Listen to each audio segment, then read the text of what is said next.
Welcome back. Let's get started, guys.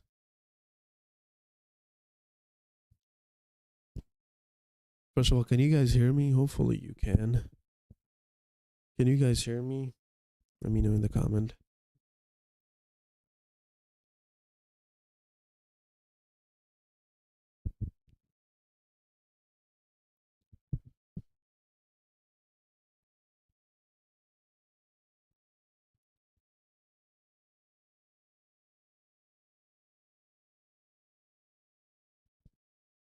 Can you guys hear me?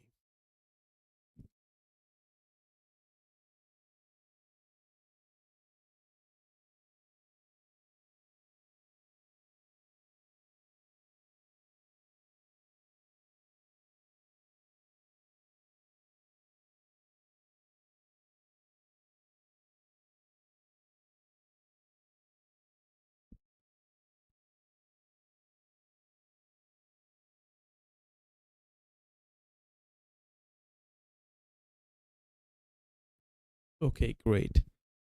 Let's go then.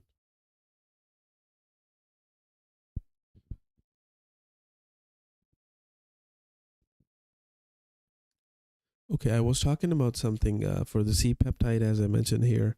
I'm just gonna, I don't know if you guys were here when I talked about it, but C peptide, when you give insulin from outside, the C peptide is not gonna go high because it's from outside. Only when you have endogenous insulin, that is when you have increase in C peptide. Simple. With that, let's move on to the next page, which is very high yield. So let's talk about it. Okay, the first thing we have here is going to be your insulin, increasing insulin sensitivity. Okay.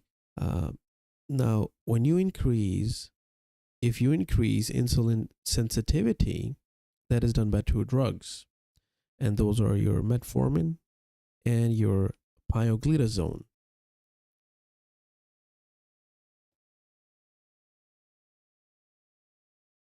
I'm going to repeat this one more time. Okay, now let's talk about other drugs. We are going to think of two drugs which would increase insulin sensitivity, high yield drugs now.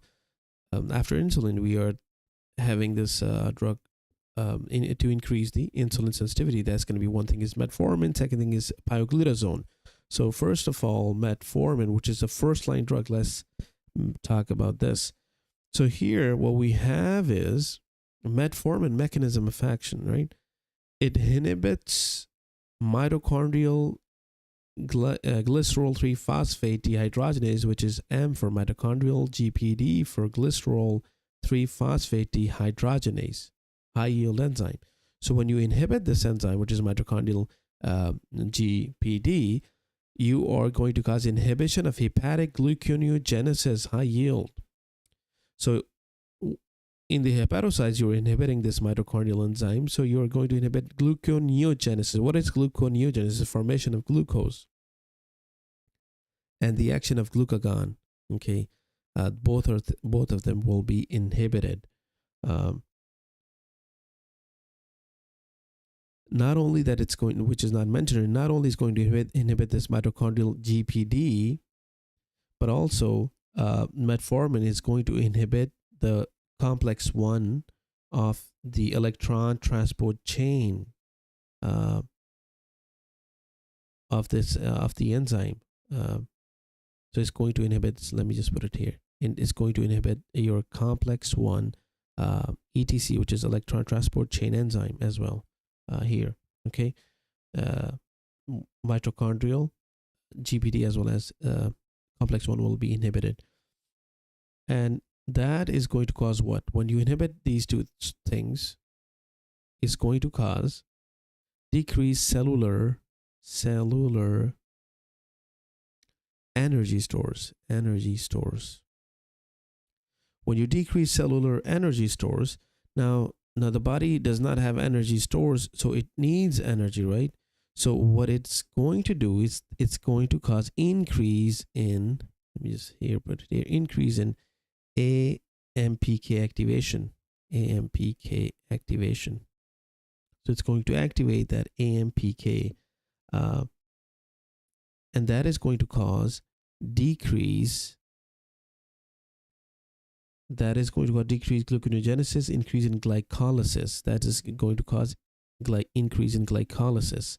And then when you have increase in glycolysis, you are breaking down that glycogen so that you can have some. That's why it does not cause hypoglycemia, because you have glucose in the blood. It's not going to cause hypoglycemia. Okay.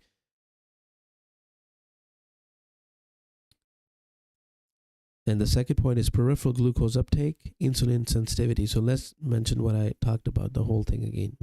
Mechanism of action of metformin, high yield.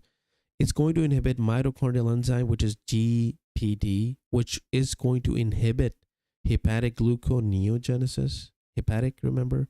Hepatic formation of glucose is going to be inhibited. And the action of glucagon will also be inhibited, because if you recall, what was the action of glucagon? To increase gluconeogenesis, to make a lot of glucose, increase glycolysis, to put everything back in bloodstream, right?